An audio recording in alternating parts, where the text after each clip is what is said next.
Olá, é um prazer estar com você nessa série Eleições e o Poder do Voto, o trabalho final da disciplina Audiojornalismo 2 do curso de Comunicação Social e Jornalismo da Universidade Federal de Roraima. Esse é um trabalho em parceria com a Rádio FM Monte Roraima. Nosso subtema será Conceito de Política, Tipos de Governo, Democracia e Voto. A apresentação do programa de hoje fica por conta de Jacildo Bezerra e Josiane Batista. Esse programa é uma produção de Ana Beatriz Figueira e Laura Alexandre, edição de Júlio Sansão e Laís Muniz, sob a coordenação da professora Antônia Costa da Silva e do diretor de programação da FM Monte Roraima, Leandro Castro, com a colaboração do editor Leonardo Paixão. A nossa convidada especial para falar do tema é a professora doutora em Ciências Políticas pela Universidade Federal de São Carlos, Antônia Selene Miguel, que atua principalmente nos seguintes temas: teoria social, ciências políticas, políticas públicas, desenvolvimento, mercado de trabalho e microfinanças. Professora Antônia Selene, seja muito bem-vinda. Obrigado por participar do nosso programa. Como é que a senhora vê hoje em dia o nosso quadro político? Só para a gente entender esse movimento que hoje nós vemos no Brasil, para te dar uma introdução daquilo que nós vamos fazer, né? Vamos conversar durante esse nosso programa. Bom, primeiramente, muito obrigado pelo convite para participar, né, desse projeto. Acho muito importante começar a gente falar de política para desmistificar e, vamos dizer assim, desconstruir um certo folclore que existe em relação à questão da política. A democracia, né, ela nos dá essa oportunidade. Então, eu vejo como esse momento parece difícil, a questão da discussão da qualidade da representação, né, sempre tem essa discussão como melhorar os quadros políticos, mas acredito que nós estamos aí no aprendizado, porque nós temos eleições periódicas, então nós podemos escolher, né, nós podemos rever quem tem direito à reeleição, né. O eleitor, ele pode possibilitar continuidade no mandato, ao mesmo tempo ele pode falar, não queremos mais esse representante. Qual o conceito de política? É difícil falar de um conceito preciso de política, mas tem a ver porque a política, ela é algo bastante interessante. Primeiramente, é algo do qual nós não podemos fugir. Quando eu falo, né, que não tem como a gente fugir da política, ela está relacionada à questão da convivência em sociedade, né, na vida social. Lá na experiência, na Grécia Antiga, século V, Aristóteles, né, importante filósofo grego, segundo eles nós somos animais políticos, segundo ele nós temos uma capacidade de agir, mas também de pensar sobre nossas ações, nós também temos a questão da linguagem, que ele resume, né, numa palavra chamada de logos. A política, né, dessa forma, ela também está associada à palavra polis. Essa polis, né, justamente vem a palavra política está associada à palavra polis. Então, a política, né, de certa forma é isso, se envolver com o coletivo, se envolver com as decisões, né, que vão regular, que vão definir a nossa vida em sociedade. Claro que aí, né, esse conceito ele vai evoluindo, já uma definição mais moderna, que é do Max Weber, né, importante, pensador, sociólogo, e que ele diz que a política seria a elevação para a participação no poder ou a luta para influenciar sua repartição, ou seja, no interior, né, de um Estado ou entre grupos humanos que nele existem. Então, nós temos aí também a política como relações de poder, para definir ou influenciar também escolhas, né? Você pode tentar influenciar o poder político, como você também pode almejar ter esse poder, né, político, somente poder institucional. No caso, você se candidatar, né, a algum cargo, né, você se candidata a deputado. Então, você não só almeja influenciar esse poder, né, da política institucional, mas também você quer obter poder. Então, está relacionado aqui, nós podemos relacionar a política como convivência, né? A política também que é justamente praticada pelos políticos no âmbito do Estado. O Estado, ele acaba se configurando quando, de certa forma, se materializando, personificando a questão da política. Muitos de nós vamos associar a questão da política com a administração, né, do próprio Estado, a atividade de gestão do Estado, decisões sobre orçamento público, várias decisões coletivas. E muitas vezes, professora, as pessoas, os cidadãos, costumam identificar política apenas como a campanha política em si, sendo que a campanha política é um processo dentro da própria política, não é isso? Sim, sim. A política ela não pode ser resumida apenas, né, à questão da escolha de representantes, somente a política relacionada à democracia. Porque nós temos justamente a participação, ela não é apenas a questão da escolha de representantes, mas também dessa participação. Por isso que é importante eu ter o direito de contestar, assim também como nós temos a liberdade, né, de expressão, a importância da própria imprensa também. E é muito interessante, voltando um pouco à experiência, né, da antiguidade, tem um importante entusiasta da democracia, né, ateniense, né, que é uma das experiências que a gente se remete à história, embora a democracia hoje seja bem diferente, nossa democracia nós chamamos de moderna, né, ela é bem diferente, enfim. Mas ela tem como referência histórica, né, essa experiência, né, da democracia ateniense, dessa cidade grega tão importante, né. Então tem o Péricles, foi um importante, né, entusiasta da democracia ateniense, foi um importante orador, enfim, desse contexto, ele, né, ele dizia que aquele que não se interessava pelas coisas da polis, que não se interessava, não se envolvia como cidadão, não merecia esse status, não merecia ser tratado como cidadão. Então, quando a gente se remete à participação, por mais que nós temos uma democracia que é mais representativa, a gente escolhe nossos representantes, mas a ideia de participação, ela persiste, né, como algo de suma importância. A gente sabe a importância da democracia na formação de um Estado laico, né? Sim, e dizem sim. que o Brasil é um Estado laico, né? Mas essa laicidade está um tanto quanto em dúvida ultimamente, né? Onde as pessoas podem fazer suas próprias escolhas, etc. Mas quando a gente fala de política, qual a importância da democracia na política? Então, justamente a democracia, né, ela é... Primeiro, ela é um regime político, né, diferenciando, é um regime político, que nós também chamamos de regime de governo, né? Ela se opõe ao regime político autoritário, ao regime político totalitário. Principalmente, a gente tem essas três grandes diferenças, né? Três grandes classificações em relação ao regime político. Então, a democracia, ela possibilita justamente isso, que a gente se envolva com a política justamente por ter o espaço para se envolver com a política. É claro que nós podemos não atender a esse chamado, porque tem a questão da liberdade. Mas é muito interessante, né, que mesmo quando você não quer saber da política, você está decidindo. Porque não decidir participar, não decidir, aparentemente, não fazer uma escolha, você está fazendo uma escolha, que é deixar as coisas como estão. Então é interessante porque a democracia também dá espaço para isso, para a não participação, mas que no final, né, faz diferença. Ou seja, o comodismo das pessoas pode fazer com que, de repente, esse sistema que está vigente, de repente não agrada a maioria da população, ele continue vigindo. Seria isso? No caso da democracia, vai de uma apatia até mesmo de uma espécie de uma atitude mais agressiva, de dizer assim, não, esse regime não está bom. E também tem essa questão de que é preciso ter um controle. Para que esse Congresso, né? Para que esses políticos? Então é melhor acabar com esse Congresso, né? Mas sendo que nós não podemos generalizar, né? Existe ali um conjunto de interesses, e claro, e tem interesses que atendem, né, de certa forma, na medida do possível, né, um bem comum. Eu sempre, né, coloco assim que a gente sempre tem que pensar, né, essa política, né, mais institucional como uma espécie de jogo, e não é um jogo fácil, é um jogo de xadrez, então requer estratégia, né? O Nicolau Maquiavel lá no Príncipe já sinaliza, né, isso pra gente. Então, diante desse jogo de interesses, né, e que também tem certos favorecimentos, nós temos que fazer uma pergunta que muitas vezes nós não fazemos. Esse jogo, no final, o que vai resultar daí? Em que medida favorece ou não a coletividade? Que interesses, né, ele atende? Então, a democracia, voltando novamente mais na democracia, ela é considerada a melhor e a pior forma de governo, porque não se tem nada melhor. Então, tem até uma frase que eu achei super interessante, embora ela seja uma figura polêmica, né? A Margaret Thatcher, né? A primeira-ministra, né? Na Inglaterra, ela dizia assim que a democracia não vai garantir que os melhores sejam eleitos, mas ela pode garantir, é um sistema que pode garantir que os ruins não permaneçam para sempre. Existem democracias hoje, né? Então, por exemplo, os Estados Unidos é uma democracia, mas é diferente da democracia, né, que nós temos no Brasil, né? Mas que atendem, né, certas características essenciais da democracia. A gente gostaria de perguntar para a senhora o que seria o voto impresso e o que seria o voto auditado. Então, é interessante essa pergunta. Nós temos a questão, o discurso do presidente, ele não é qualquer discurso, mas se a gente possa discordar dele, ele influencia. Principalmente porque ele acaba estando mais em evidência. Muitas vezes as pessoas nem lembram, né? Se eu votei para deputado, a pessoa às vezes nem lembra se votou ou em quem votou, enfim. Então, há um certo distanciamento em relação ao legislativo, né?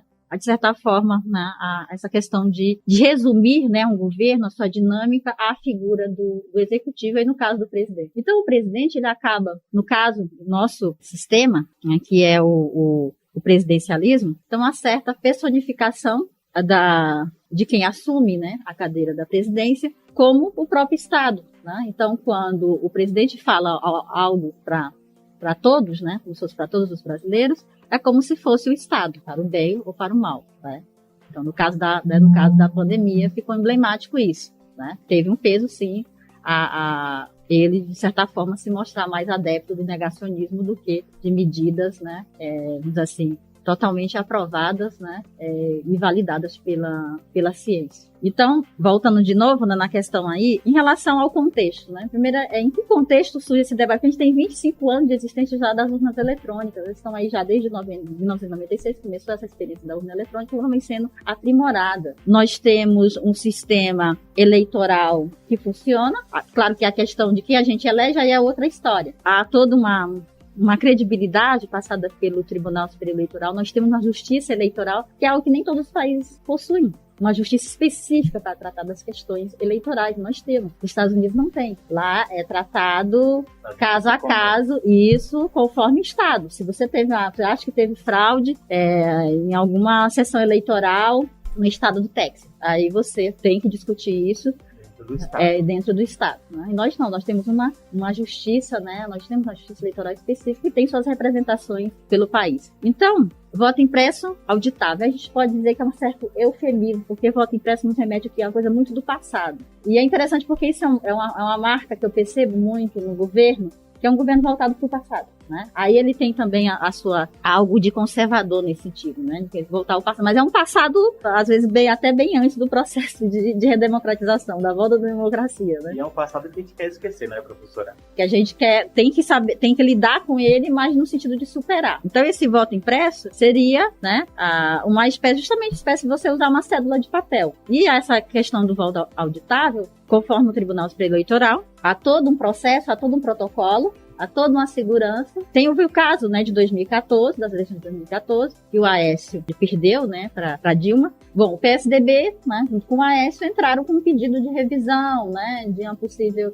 justamente de uma auditoria, tal, para realmente certificar se não tinha ocorrido nenhum tipo de imprecisão em relação aos votos, nenhum tipo de fraude. E foi feito isso, foi comprovado que não, né? O próprio PSDB, diante de alguns discursos mais recentes do presidente, de colocar o PSDB na jogada, né, em relação a essa questão da alegação do Aécio, o PSDB foi categórico, né? Publicou nas suas redes sociais que não, em momento nenhum questionava os resultados, que não houve fraude nas eleições de 2014. Em relação ao questionamento do presidente, eu diria que é como se fosse faz parte da sua plataforma de campanha. Ele também tem esse perfil. Ele não saiu do palanque. Ele assumiu em 2019, mas ele não saiu do palanque. Tem candidatos que são assim. Então, é como se ele continuasse o tempo todo, né, em campanha. Eu acredito que se o voto fosse impresso, ele estaria também questionando o que ele pode estar fazendo, tentando, né, trabalhar com a estratégia do Trump, né? O Trump nos Estados Unidos. O Trump, antes das eleições, um ano mais ou menos por aí, né, das eleições, em que ele ia tentar a reeleição, né, ele plantou essa dúvida. Seria também a possibilidade de ele insuflar a população, a parte da população que o segue, a contestar essas eleições caso não saíssem o resultado das eleições favoráveis a ele, como aconteceu nos Estados Unidos. No dia 6 de janeiro, a população invadiu o Capitólio para contestar o resultado da eleição. Seria isso uma estratégia desse governo? É interessante porque a gente pode pensar num receio de perder as eleições, porque Lula desponta como novamente fortíssimo candidato, lembrar de 2018. Lula está, né, até o momento, elegível. Aparece em todas as pesquisas como, né, o grande favorito. Saiu uma pesquisa, acho que hoje, que mostra isso. No segundo turno ele leva. Né? Ele tem uma grande imagem já no primeiro turno, mas no segundo turno ele leva. Outra coisa, a popularidade, também segundo, né, vários institutos de pesquisa, anda muito baixa. Pode ter relação com a gestão, a forma como, né, foi feita uma escolha, percebemos que não foi a melhor, ao contrário, uma gestão, né, desastrosa da pandemia. Está aí a CPI da Covid, mostrando a cada dia, né, um conjunto de decisões, né, equivocadas, certo jogo de interesse, enfim. Se as eleições fossem hoje, ele não conseguiria se reeleger. A volta do voto impresso impediria possíveis fraudes na eleição, ou seria a gente validar aquela questão que já foi batida pelo TSE de que as urnas são invioláveis porque elas não têm acesso à internet? Seria essa a grande questão? volta do voto garante que não hajam fraudes? Não, ela não corresponde, né, porque que evitaria fraude. O contrário, há a possibilidade de que com voto impresso você poderia ter mais fraude, porque o que o presidente defende é que você teria, né, acoplado à urna eletrônica uma espécie de impressora, que automaticamente sairia ali registrado o registro do voto do eleitor. E esse papel seria depositado numa espécie de urna. Então, a questão também de uma possível recontagem, manuseio, pode favorecer a questão, né, de retirada ou inserção de papéis que corresponde, né, ao original. Aí sim poderia haver as fraudes. Sim. Porque aí nós voltamos numa questão, né, discutida e na ciência política brasileira, nós temos até um clássico que é do Vitor Nunes Leal, que é Coronelismo, Inchado e Voto, em que ele, né, fala da questão, né, das eleições, principalmente nos rincões, né, no interior, né, do país, que é a questão do chamado voto de cabresto. É que o sistema hoje garante que o voto realmente seja secreto. Você tem essa segurança, só você sabe quem você votou, né, para evitar qualquer tipo de pressão externa. Professora, a gente sabe que desde as últimas eleições, o Brasil ele se dividiu entre esquerda e direita, devido às escolhas políticas, ideologias e afins. Uhum. Mas algumas pessoas, elas não tomam partido, elas não têm um posicionamento político, que são os chamados de centrão. Nós gostaríamos que a senhora contasse pra gente onde começou essa história do posicionamento político, esquerda, direita e centro. Então, a esquerda e direita, primeiramente, né, ela começa numa composição, né, de uma assembleia, né, constituinte no século XVIII, né, ali no contexto da Revolução Francesa, né, ou seja, na França. Então, você tinha, né, num conjunto ali, né, daqueles que estavam participando, né, do processo revolucionário, você tinha a burguesia começava, que estava ascendendo e queria participação na política, queria um Estado que fosse favorável, queria direitos, principalmente a liberdade, né, fazer valer a ideia de liberdade individual, enfim. Também tinha o chamado, né, sans-culotte, que era ou sem culote, né, traduzindo sem culote, vamos dizer assim, os mais pobres, né, os descamisados, enfim, né, os trabalhadores, e que tinham interesse também de diminuir o poder, né, da nobreza e do próprio clero. Está falando num cenário em que o monarca, né, regia, né, sobre o absolutismo, né, então ele tinha a questão de poderes absolutos. Então,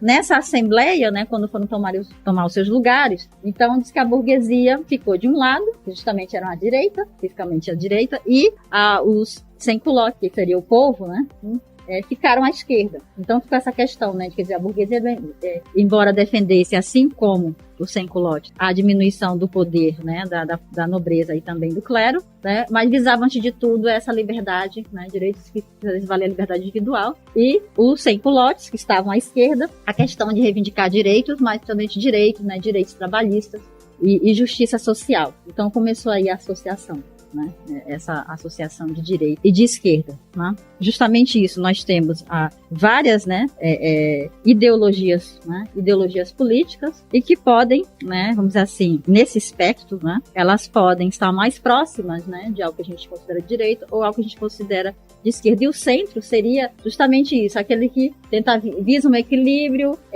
considera que é importante ter justiça social, mas não com um fim, necessariamente um fim, por exemplo, uma revolução que traga o fim do capitalismo, mas uma coisa mais reformista, digamos assim. Aí tem a questão do centrão na nossa política, né, que aí é uma outra história.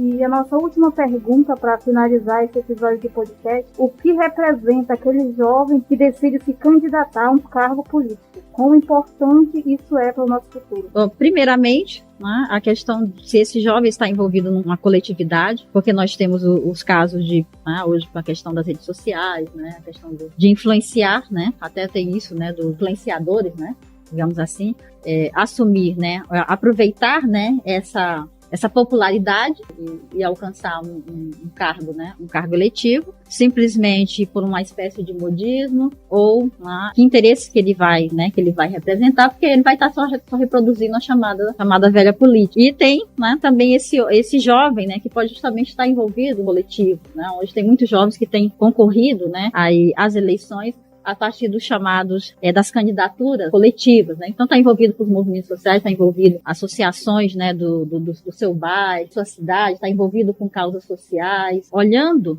né? Qual é a qualidade desse candidato? Então, isso também para o candidato jovem é válido. Então, mas, como eu falei, é preciso pensar formas de motivar esse jovem a votar, a participar, a se engajar e até mesmo vir representar aí um mandato que possa contribuir com o bem comum. Ok, professora, muito obrigado. E o nosso programa de hoje chegou ao fim. Gostaríamos de agradecer a nossa convidada de honra dessa série, a professora doutora em Ciência Política, Antônia Selene Miguel, onde debatemos o tema Conceitos de Política, Tipos de Governo, Democracia e Voto, que faz parte da série Eleições e o Poder do Voto.